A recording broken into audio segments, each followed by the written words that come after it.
بسم الله الرحمن الرحيم. السلام عليكم ورحمة الله وبركاته. إن الحمد لله نحمده ونستعينه ونستغفره ونعوذ بالله من شرور أنفسنا ومن سيئات أعمالنا. من يهده الله فلا مضل له ومن يضلل فلا هادي له. وأشهد أن لا إله إلا الله وحده لا شريك له وأشهد أن محمدا عبده ورسوله وصلى الله عليه وعلى آله وأصحابه وسلم تسليما كثيرا. أما بعد، معاشر المسلمين أعزنا الله وإياكم. Pada pertemuan yang sebelumnya kita telah menjelaskan sebagian dari pasal yang menjelaskan tentang perhiasan ahlul jannah, bahwa Allah Subhanahu wa taala akan memberikan perhiasan kepada kaum mukminin dan mukminat di dalam surga dengan berbagai macam perhiasan-perhiasan yang indah,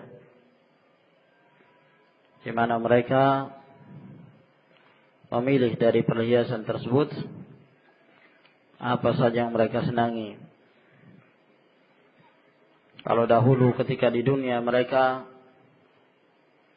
seakan-akan hidup dalam sebuah penjara yang penuh dengan berbagai macam peraturan-peraturan yang Allah Subhanahu wa taala telah tetapkan, dan mereka bersabar dengan hukum-hukum yang telah ditetapkan oleh Allah Subhanahu wa taala tersebut, sehingga apa-apa yang dilarang oleh Allah Subhanahu wa taala dari memakai perhiasan-perhiasan dari emas untuk para lelaki, maka mereka pun bersabar untuk tidak memakainya, semata-mata mengharapkan keridhaan Allah Subhanahu wa taala. Sebab dunia ibaratnya adalah penjara bagi kaum mukminin. Apapun yang mereka rasakan di dunia ini, walaupun di antara kaum mukminin ada yang diberikan harta yang melimpah, ada yang diberikan kekayaan, dan diberikan kenikmatan-kenikmatan yang lainnya, namun pada hakikatnya itu adalah penjara bagi mereka.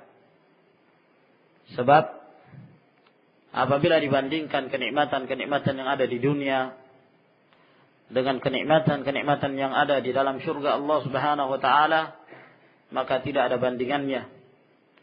Kenikmatan yang ada di dunia ibaratnya bagaikan penjara bagi seorang mukmin, sebagaimana yang telah disabdakan oleh Rasulullah sallallahu alaihi wa alihi wasallam. Sehingga tatkala mereka bersabar dan mereka mendapatkan hasilnya, hasil dari kesabaran mereka, tatkala Allah Subhanahu wa taala masukkan mereka ke dalam surga, dan di sana tidak ada lagi larangan, di mana mereka memakai berbagai macam perhiasan-perhiasan dari emas, dari al-lu'lu', dari mutiara yang sangat indah. Dan telah kita sebutkan pula pada pertemuan yang lalu hadis Abi Hurairah radhiyallahu taala anhu, bahwa Rasulullah sallallahu alaihi wasallam bersabda, "Tablughu hilyatul mu'min haitsu yablughul wudu." Bahwa perhiasan seorang mukmin di dalam surga semakin bertambah perhiasan yang mereka pakai, itu tergantung dari sempurnanya wudu mereka. Lalu kemudian Abu Hurairah radhiyallahu taala anhu beristihad ya di dalam menakwilkan hadis Nabi sallallahu alaihi wasallam ini, di mana beliau menambah dalam membasuh sebagian anggota wudu beliau melebihi kadar yang telah ditetapkan oleh Allah Subhanahu wa taala dan Rasul-Nya. Namun secara zahir bahwa beliau tidak meyakini itu. Makanya beliau melakukannya dalam keadaan bersembunyi, tidak ingin diketahui oleh yang lainnya. Namun ternyata Abu Hazim rahimahullah ta'ala melihat apa yang dikerjakan oleh Abu Hurairah, maka beliau pun ingin mendapatkan ilmu. Mungkin di sana ada dalilnya, mungkin di sana ada alasannya. Maka ternyata Abu Hurairah radhiyallahu ta'ala anhu beristinbat dari hadis ini.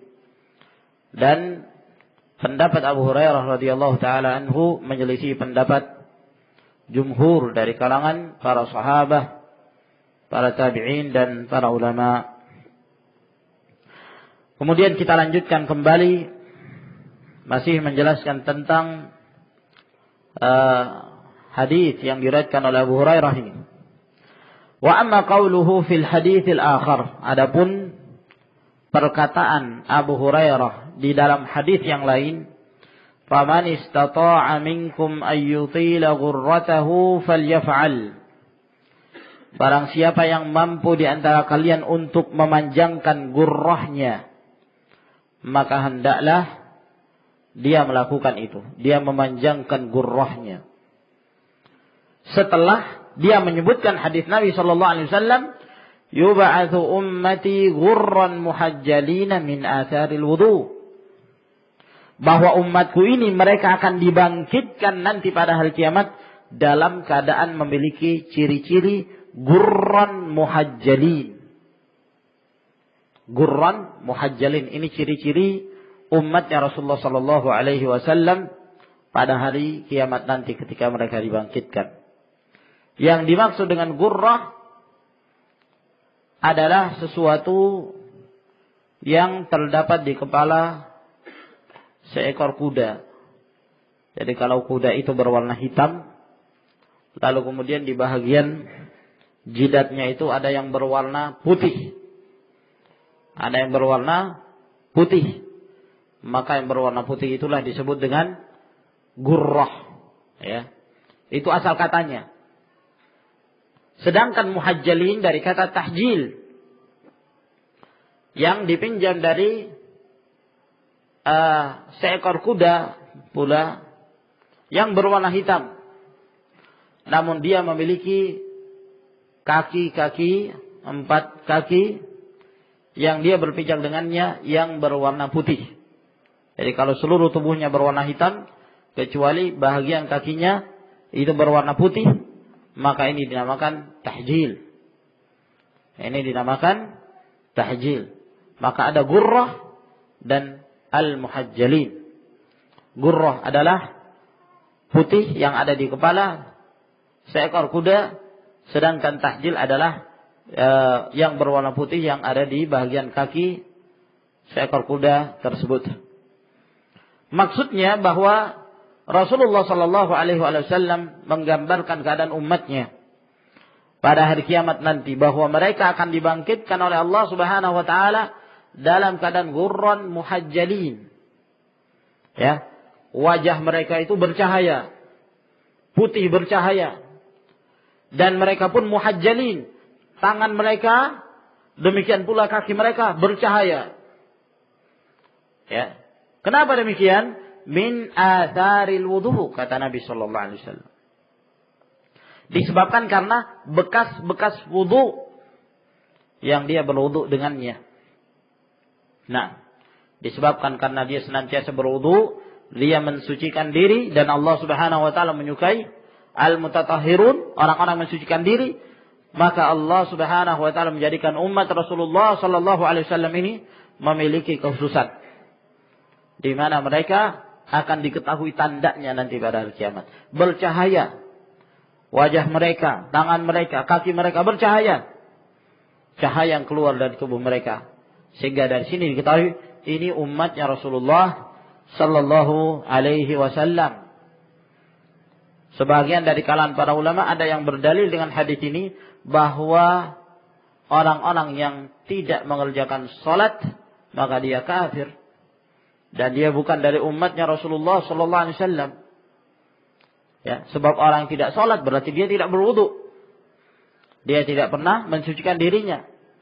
Sedangkan tandanya umat Rasulullah sallallahu alaihi wasallam di padang mahsyar mereka bercahaya disebabkan karena bekas wudu.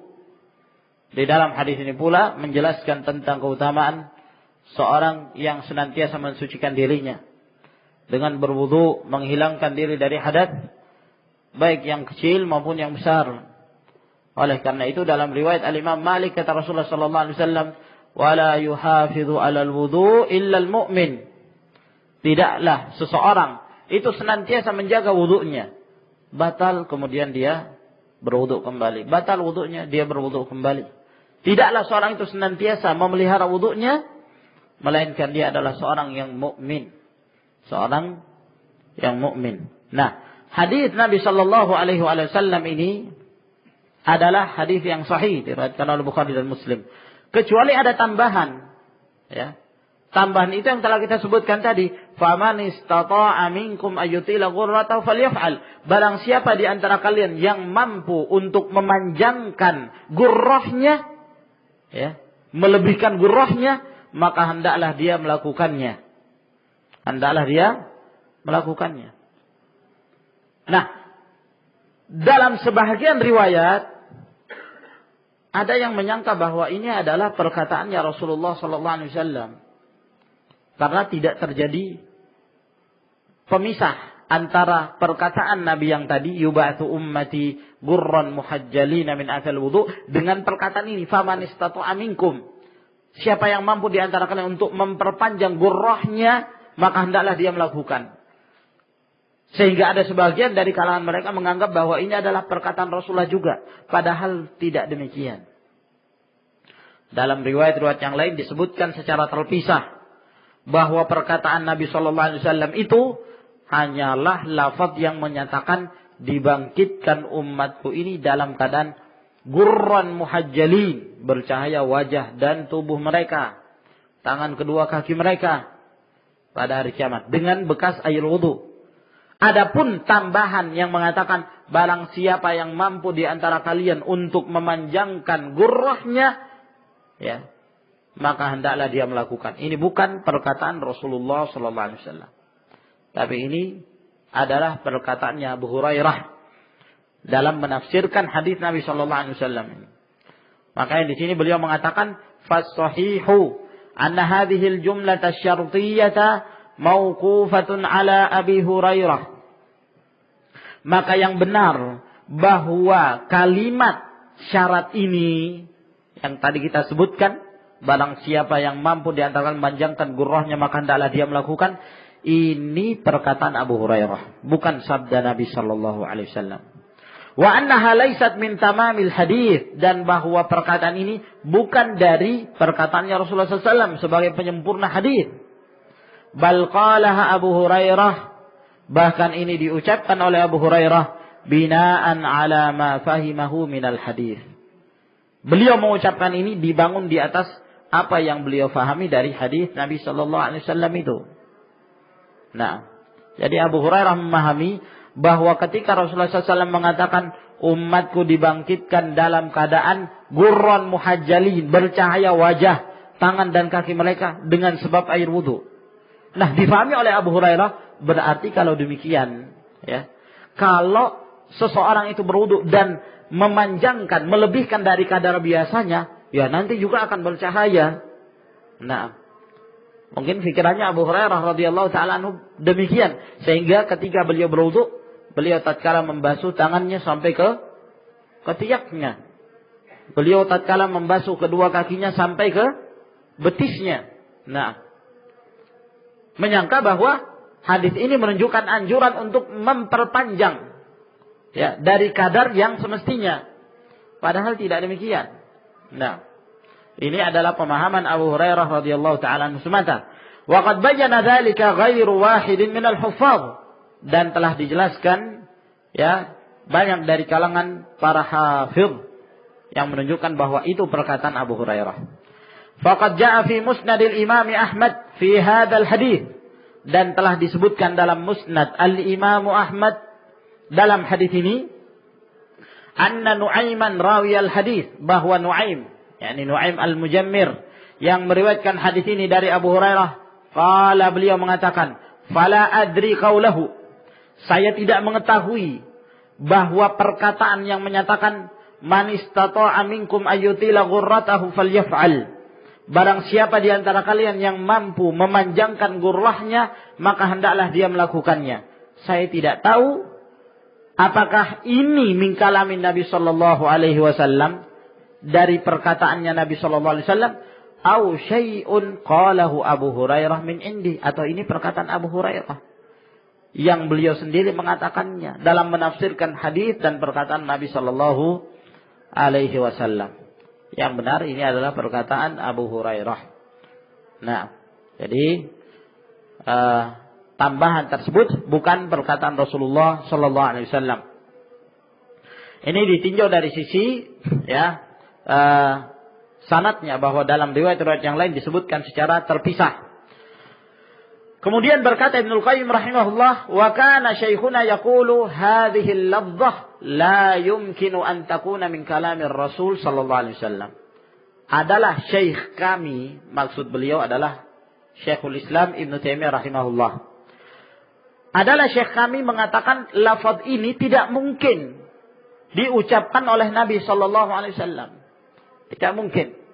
Ini bukan perkataan Rasulullah sallallahu alaihi wasallam. Kenapa demikian? Fa innal ghurrah la takunu fil yad. Karena kata-kata gurrah itu sebagaimana yang kita sebutkan tadi, ya, secara bahasa itu dipinjam dari seekor kuda yang hitam warnanya, lalu kemudian ada keputihan di bagian jidatnya. Nah, lalu kemudian digambarkan keadaan tersebut kepada kaum mukminin di akhirat nanti, yang menunjukkan bercahayanya wajah-wajah mereka. Bercahayanya wajah mereka. Nah, itu makna dari gurrah. Sehingga kata beliau, gurrah itu tidak mungkin di tangan. Ya. Kalau tahjil iya kan? Tapi gurrah nggak mungkin di tangan. La takunu illa fil wajhi. Istilah gurrah itu tidak mungkin kecuali yang menjelaskan tentang wajah saja. Nah, yaitu membasuh wajah. Wajah jelas kan? Nah, batasannya dari batasan tempat tumbuhnya rambut bagian atas sampai asfalul zaqan, yang paling bawah dari zaqan, ya. Kemudian syahmatul udhun, ya. Batas daun telinga, nah, yang sebelah kanan ke batas daun telinga yang sebelah kiri ketika akan masuk di telinga. Itu wajah. Nah, berasal dari kata muwajah, hadapan, berhadap-hadapan. Nah, maka wajah itu batasannya jelas. Nah, sehingga kalau dikatakan gurrah itu yang berhubungan dengan wajah, yang sudah memiliki batasan-batasan yang telah ditetapkan. Melewati itu ya bukan wajah namanya. Melewati itu bukan wajah. Nah, sehingga kata beliau, wa italatuhu ghairu mumkinah. Dan memanjangkan gurrah itu, dalam membasuh gurrah, dalam hal ini wajah, itu tidak mungkin. Makanya perkataan ini bukan perkataan Rasulullah SAW. Man istata'a minkum ayyutila gurratahu. Siapa di antara kalian yang bisa memanjangkan gurrahnya?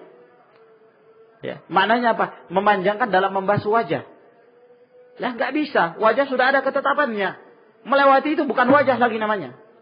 Kalau sudah melewati itu bukan wajah. Kalau ke atas sudah ke kepala. Kalau ke bawah sudah masuk ke leher. Nah, kalau ke samping kanan, samping kiri sudah masuk ke telinga. Maka tidak mungkin ya untuk dikatakan memanjangkan dalam hal membasuh wajah. Kalau tangan mungkin saya seorang menakwilkan, ya boleh. Ini semua ya termasuk dalam kata al-yad, tangan. Mungkin saja, tapi wajah tidak memungkinkan. Nah, makanya kata Syekhul Islam, memanjangkan gurrah itu tidak mungkin. Idh tadkhulu fir ra'si fala tusamma tilka gurrah. Kenapa? Kalau dipanjangkan maka sudah masuk ke kepala. bukan lagi wajah namanya, sehingga tidak dinamakan gurrah. Sehingga dari sini kaum muslimin rahimakumullah, tambahan ini secara riwayat ya telah disebutkan dalam beberapa riwayat bahwa ini bukan perkataan Rasulullah sallallahu alaihi wasallam.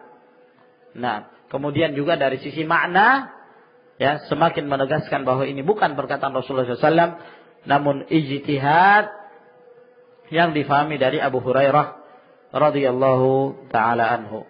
Walhasil bahwa ini hanya sekedar tambahan penjelasan berkenaan tentang perhiasan seorang mukmin yang akan dipakai tatkala mereka masuki surga. Faslun, pasal yang berikutnya. Nah, fi sifati araisil jannati wa husnihinna wa jamalihinna wa ladzati wisalihinna wa muhurihinna. Pasal penjelasan tentang sifat araisul jannah. Arais itu jamak dari arusah, ya, mempelai wanita. Nah,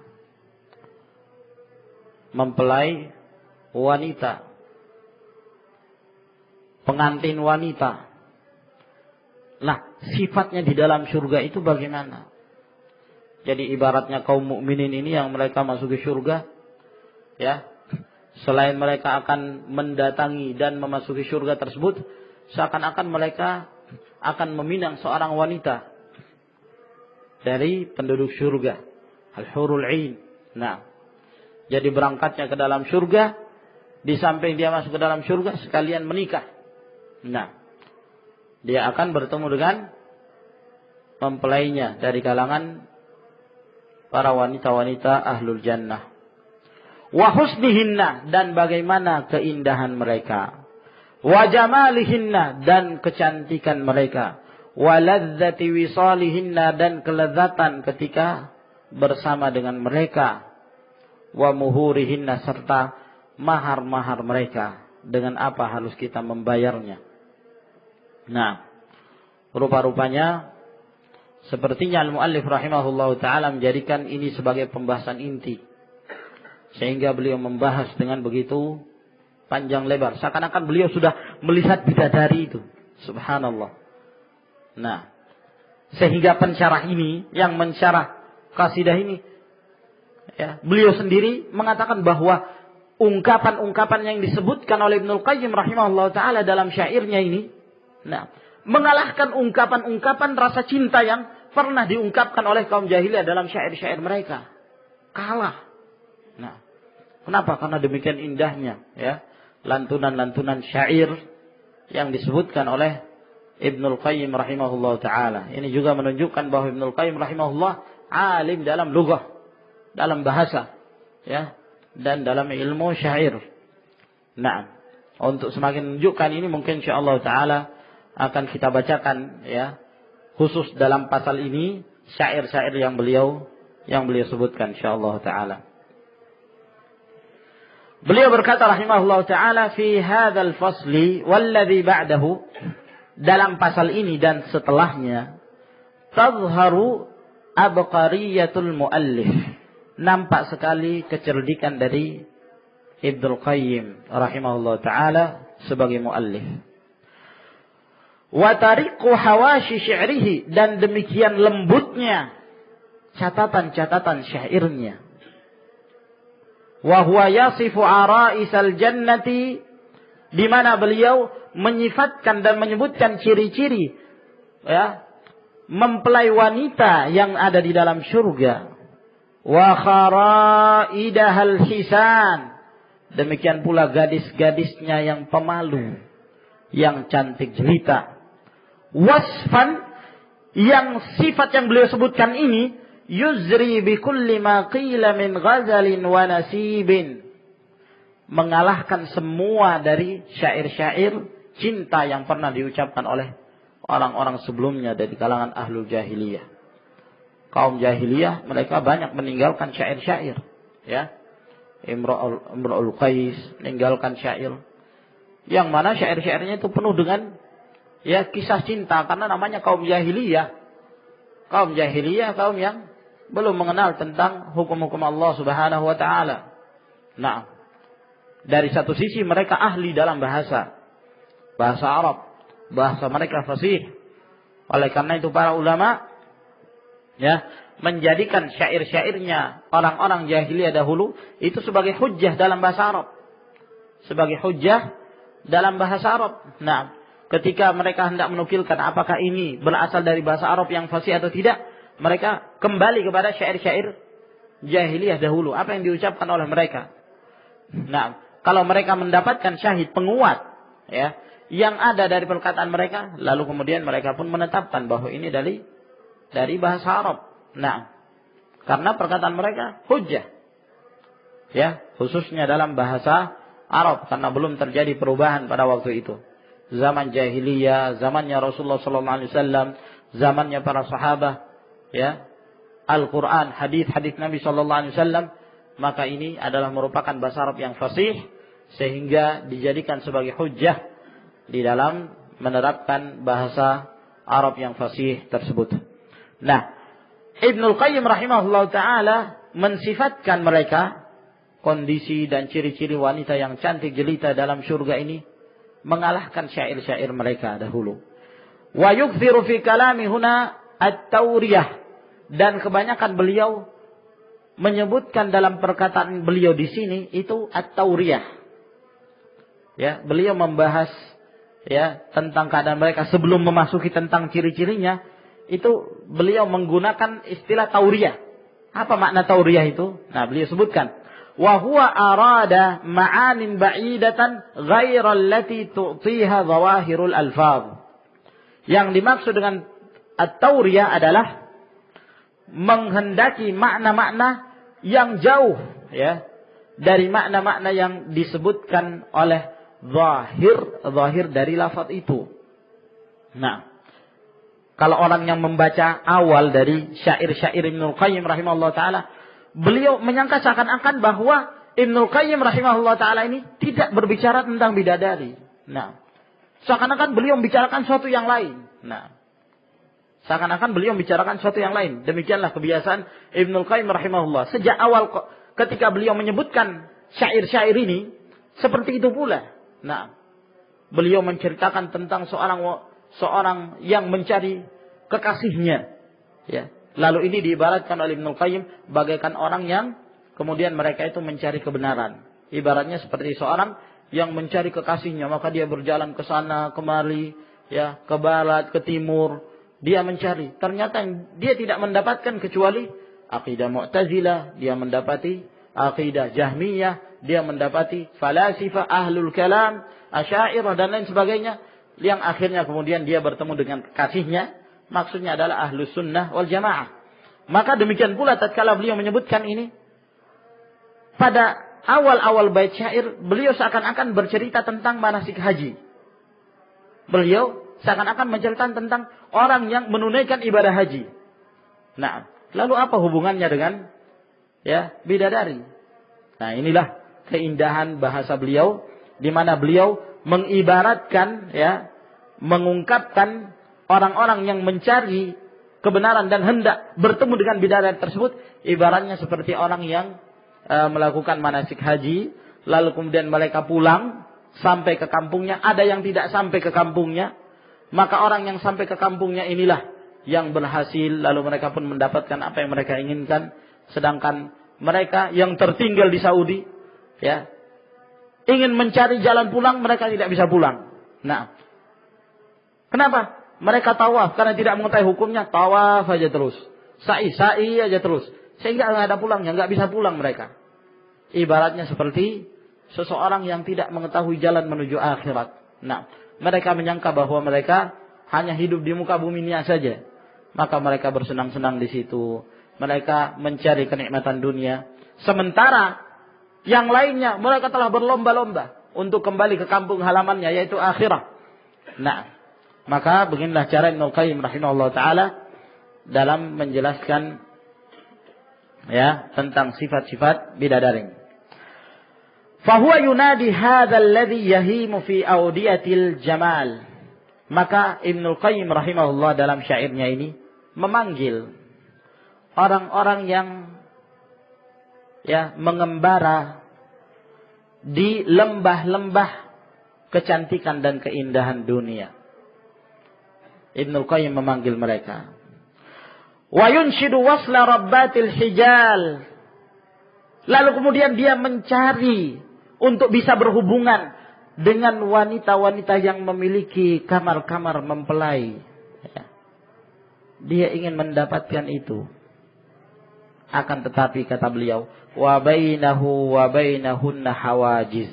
Hanya sayang sekali, antara dia dengan wanita-wanita yang siap untuk dipinang itu, ada yang menghalangi. Ada yang menghalanginya. Ya'uqannahu anil wisal, yang menghalangi dia untuk bisa sampai ke sana. Fayadhallu yas'a baina safa yarjuhu wa hasratin talu'uhu. Akhirnya karena ada yang menghalangi dia, sehingga keadaannya dia bagaikan orang yang melakukan sa'i, berlari untuk mencari kesucian yang dia harapkan dan penyesalan yang dia alami. Penyesalan. Kenapa? Karena dia tidak mengetahui jalannya. Seperti perkataan seorang penyair, tarjun najata walam tasluk masalikaha, inna safinata la tajri alal yabasi. Kalian mengharapkan keselamatan, sementara kalian tidak menempuh jalan-jalan keselamatan itu. Bagaimana mungkin? Ya, kapal itu, perahu itu tidak akan bisa berlabuh di daratan, tempat yang kering, nggak mungkin. Nah, maka cari jalan keselamatan dengan jalan-jalan yang telah Allah Subhanahu wa taala bimbing kita kepadanya. Nah, orang ini ingin ke sana tapi tidak tahu jalannya.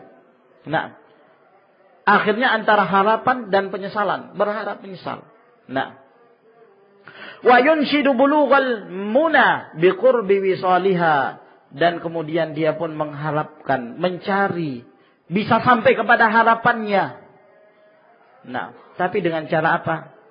Dia mencari yang dekat-dekat saja, ya. Bisa berhubungan dengan yang dekat-dekat saja, yaitu mencari dunia, kesenangan dunia saja. Ya, bagaimana mungkin bisa akan mendapatkan apa yang dia inginkan dari kenikmatan yang abadi? Yang dia cari yang dekat-dekat saja. Nah, walakinna khawfahu minal awadhil warruqaba yamna'uhu min qurbaniha, sehingga rasa ketakutan dia dari orang-orang yang mencela. Dia ingin melakukan syariat, tapi ada orang yang mencela, maka dia tidak ingin. Ada orang-orang yang mencelanya. Warruqaba, dan ada yang mengawasi dia. Nah, sehingga dia ingin mengarah ke sana untuk mencari kenikmatan yang hakiki. Dia tidak bisa mendapatkannya. Kenapa? Dia takut dari celaan. Nanti kalau mengamalkan syariat, orang akan mencela. Ya, ada yang mengawasi.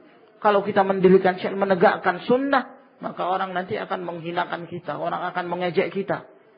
Lah, ini yang mencegah dia. Akhirnya dia meninggalkan amalan-amalan tersebut. Dia meninggalkan perintah-perintah Allah Subhanahu wa taala karena takut dari celaan. Nah, inilah yang menghalangi dia. Yamna'uhu min qurbaniha. Akhirnya inilah yang mencegah dia untuk mendekati, ya, sesuatu yang dia cari itu tadi, dari kenikmatan yang hakiki. Fayadhallu yuqasi alamal hirman. Akhirnya dia pun terus-menerus mengeraskan hatinya dengan berbagai macam penyakit-penyakit yang semakin menjauhkan dia dari kekasihnya itu. Wa yara yawmal wasli minhu ghaira danin, dan dia melihat bahwa untuk bisa bertemu dengan sesuatu yang nikmat hakiki tersebut, kenikmatan abadi, itu tidak dekat, jauh sekali rasanya. Capek. Perjalanannya terlalu jauh, ya. Fa huwa yatlubu tamattu'a bi mahbubihi khaliyan bihi wa yunshidu syafi'an ilaihi yuqarribuhu minhu fayadhallu qalbuhu muttaqidan binaril gharam. Maka dia pun mencari sesuatu yang menyenangkan dirinya, untuk mencari sesuatu yang dia senangi, untuk bisa bersama dengannya. Dia mencari perantara yang bisa mendekatkan diri darinya kepada yang dia inginkan. Maka hatinya pun menjadi panas, ya, dengan api kerinduan.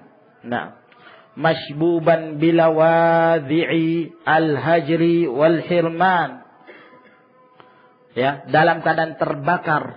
Nah, dengan hal-hal yang menyebabkan dia akhirnya terhalangi, ya, untuk sampai ke sana dengan mengamalkan amal-amalan yang menyimpang, ya. Al-hajar wal hirman, yakni penyebab sesuatu yang akhirnya dia meninggalkan apa yang dia harapkan tersebut, karena dia merasakan perjalanan terlalu jauh sekali.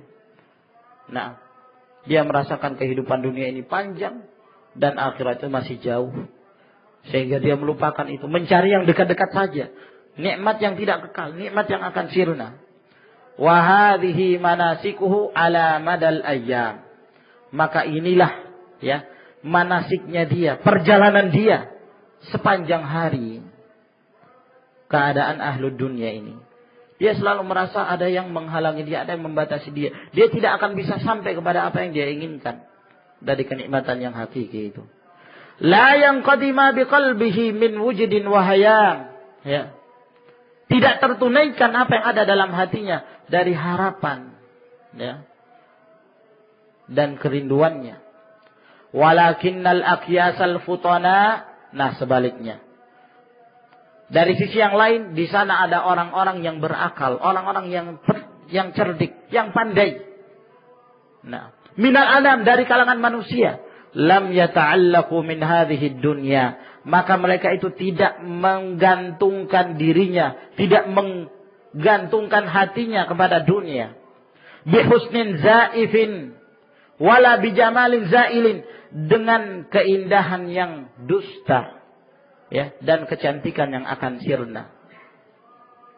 Itulah orang-orang yang cerdik, yang memanfaatkan waktunya. Mereka mengetahui bahwa apa yang mereka rasakan di dunia ini hanya sifatnya sementara, sehingga mereka tidak menggantungkan hati mereka pada dunia.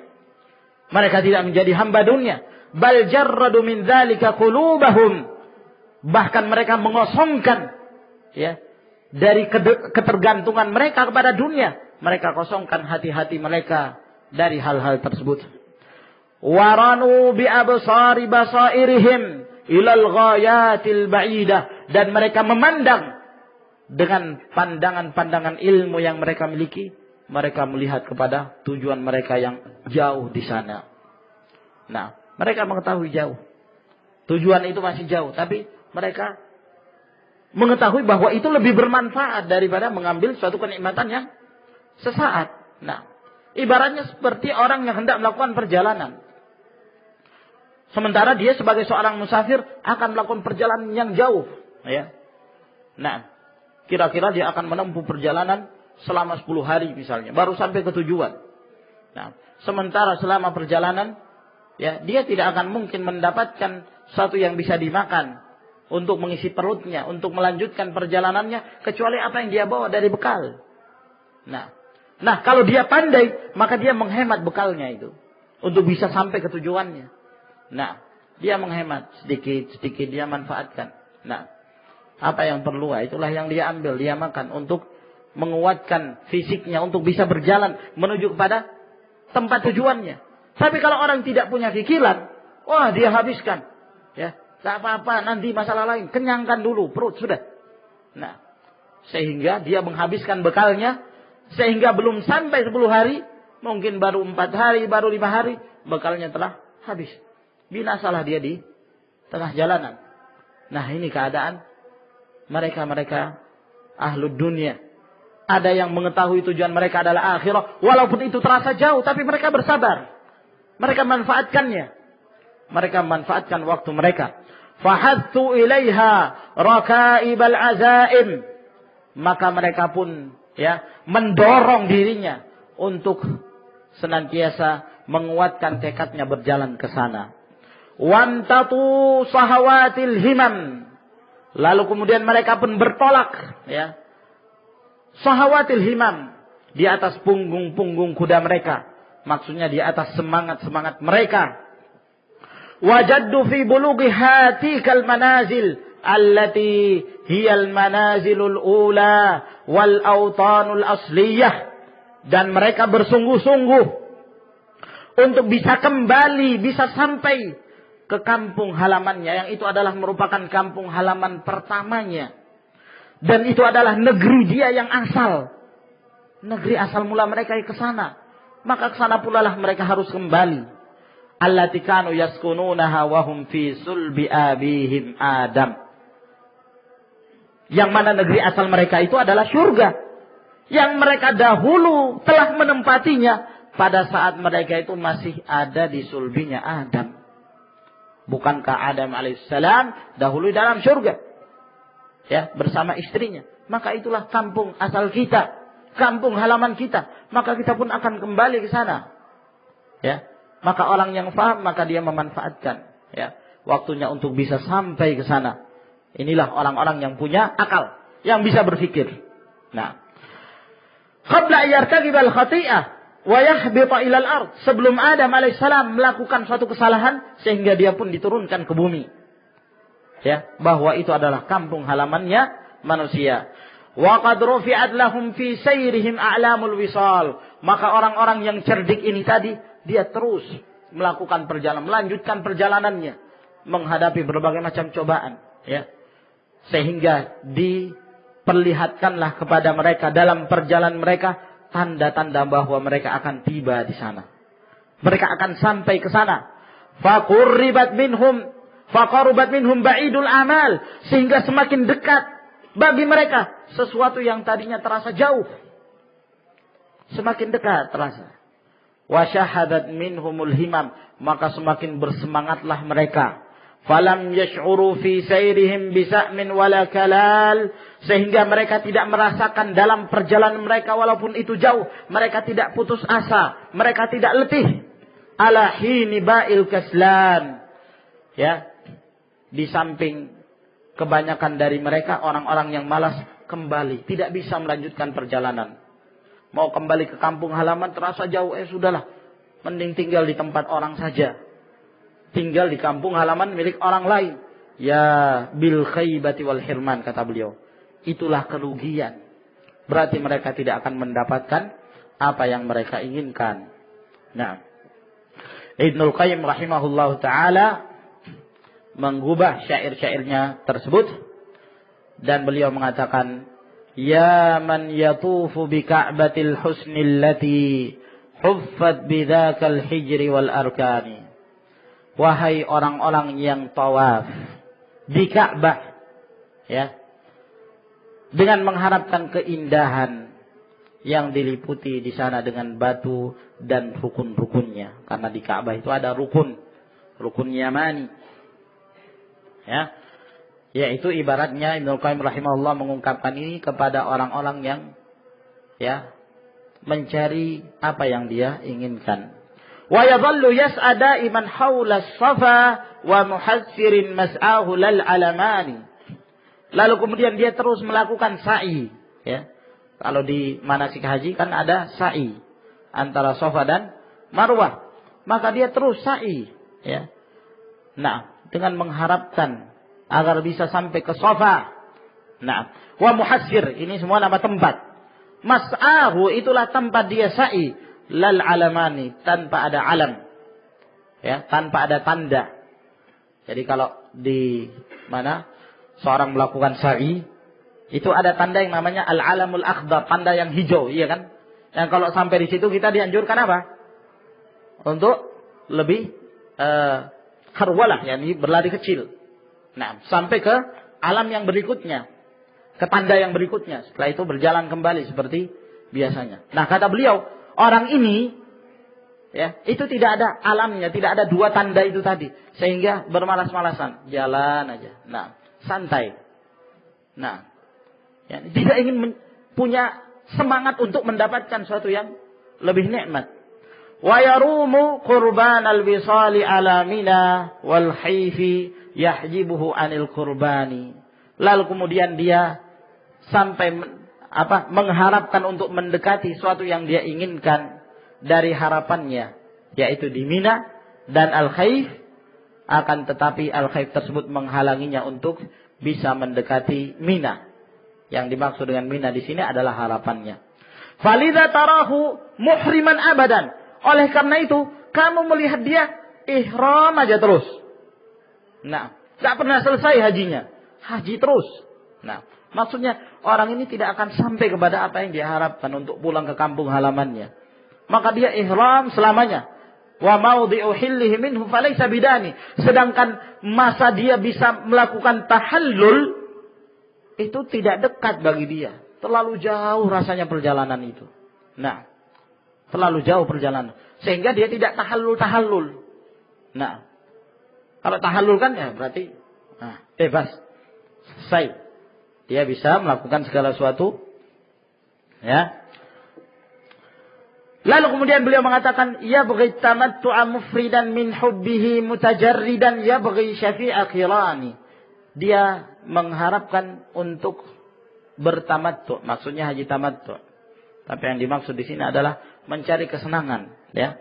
Mufridan min hubbihi, yang dia akan bersama dengan apa yang dia cintai. Mutajarridan, ya. Semata-mata untuk mencari itu. Ya bagi syafi'a qirani, dia hendak mengharapkan suatu perantara untuk bisa mendapatkan apa yang dia inginkan. Fayadhallu bil jamarat yarmi qalbahu. Lalu kemudian dia terus sampai ke jamarat, dia lemparkan hatinya, ya. Hadhi manasikuhu bi kulli zamani. Inilah manasiknya pada setiap zaman. Enggak selesai. Batal terus. Nah, batal terus sehingga tidak pernah selesai ketika dia menunaikan ibadah haji. Nah, ini keadaan orang-orang yang tidak pernah sampai kepada apa yang dia inginkan dari kenikmatan yang hakiki, yang kekal. Ya, sehingga dia tidak akan pernah mendapatkan apa yang diharapkan dari mempelai wanita yang ada dalam surga. Nah, terus terpengaruh dengan kehidupan dunia, terpesona dengan kehidupan dunia. Kapan dia akan sadar? Kapan dia mengetahui bahwa kampung halamannya itu adalah surga Allah Subhanahu wa taala? Wan nasu qad qaddau manasikahum. Sementara manusia yang lainnya, maksudnya orang-orang yang berakal itu tadi, mereka telah menyelesaikan manasiknya. Mereka telah selesai. Mereka telah menunaikannya. Wa qad hattu rakaibahum ilal autan, dan mereka telah mendorong kendaraan-kendaraan mereka, pemberangkatan mereka untuk kembali ke kampung mereka. Wahadat bihim himamun lahum wa azaimun nahwal manazili awwalil azmani. Lalu kemudian mereka pun bersemangat untuk mendapatkan itu, dan mereka pun menguatkan tekadnya untuk sampai kepada kampung yang itu merupakan kampung pertama mereka. Rufi'at lahum fi sayri a'lamul wisali fashammaru ya khaybatal kaslani. Lalu kemudian diangkatlah bagi mereka, dalam perjalanan mereka diperlihatkan tanda-tanda bahwa mereka akan sampai ke sana. Begitu mereka telah melihat tanda-tanda bahwa mereka akan sampai ke kampung halaman mereka, fashammaru, maka mereka semakin mempercepat perjalanan mereka, mempercepat laju kendaraan mereka. Tatkala mereka melihat bahwa mereka akan sampai ke kampung halamannya. Ya khaybatal kaslani, wahai engkau orang yang merugi, orang yang malas, maka engkau tidak akan sampai ke kampung halamanmu. Nah, kemudian beliau mengatakan rahimahullah, wa tara'at lihaula'il jaddin al-musmirin.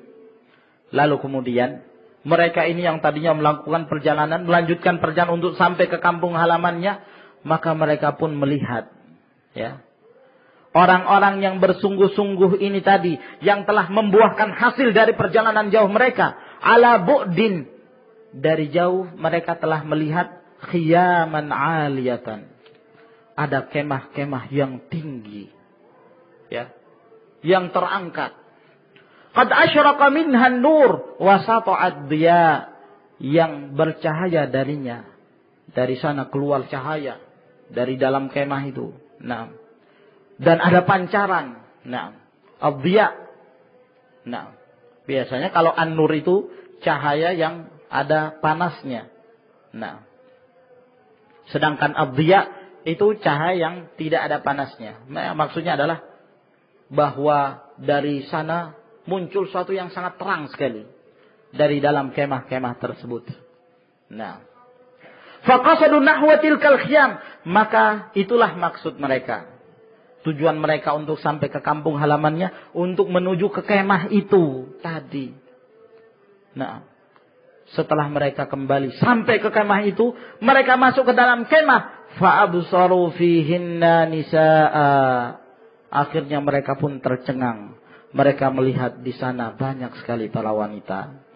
Ka'annahunnal buduru lailatat tamam. Seakan-akan para wanita ini adalah bulan-bulan yang muncul pada waktu purnama. Min kulli qasiratin tarfuha ala mahbubiha. Yang masing-masing mereka melihat kekasihnya. Ya. Jadi kalau 10 orang yang mereka masuk ke dalam kemah itu, masing-masing dari kekasihnya ini melihat kepada siapa yang akan dia miliki. Nah, tidak melihat ke yang lain. Nah, masing-masing mendapatkan apa yang dia inginkan dari kasihnya tersebut. Fala tatahawwal anhu ila ghairi, maka dia tidak menoleh kepada pemuda-pemuda yang lainnya. Min sairil anam, dari manusia yang lainnya. Dia hanya melihat bahwa inilah yang menjadi milik saya. Si fulan inilah yang akan menjadi milik saya di dalam syurga. Qala ta'ala, Allah Subhanahu wa taala berfirman, fihinna qasiratut tarfi lam yatumithunna insun qablahum walajan. Bahwa para bidadari tersebut qasiratut tarfi, pandangan mereka itu hanya kepada yang dicintainya saja, suaminya saja. Mereka tidak pernah disentuh oleh manusia manapun dan tidak pula pernah disentuh oleh jin. Itulah keadaannya para wanita yang ada dalam surga. Wa qala, dan Allah juga berfirman dalam surah As-Saffat ayat 48 sampai 49. Wa indahum qasiratut tarfi'in. Dan mereka pun akan mendapatkan bidadari-bidadari yang hanya melihat kepada kekasihnya saja dengan mata yang demikian indah. Ka'annahunna baydun maknun. Seakan-akan mereka itu telur yang masih tersimpan, ya. Nah, baik, saya kira sampai di sini insyaallah taala. Yang kita bacakan dari penjelasan ini insyaallah taala kita lanjutkan di pertemuan yang berikutnya. Nah, wallahu a'lam bishawab. Akhir da'wana alhamdulillahi rabbil alamin. Assalamualaikum warahmatullahi wabarakatuh.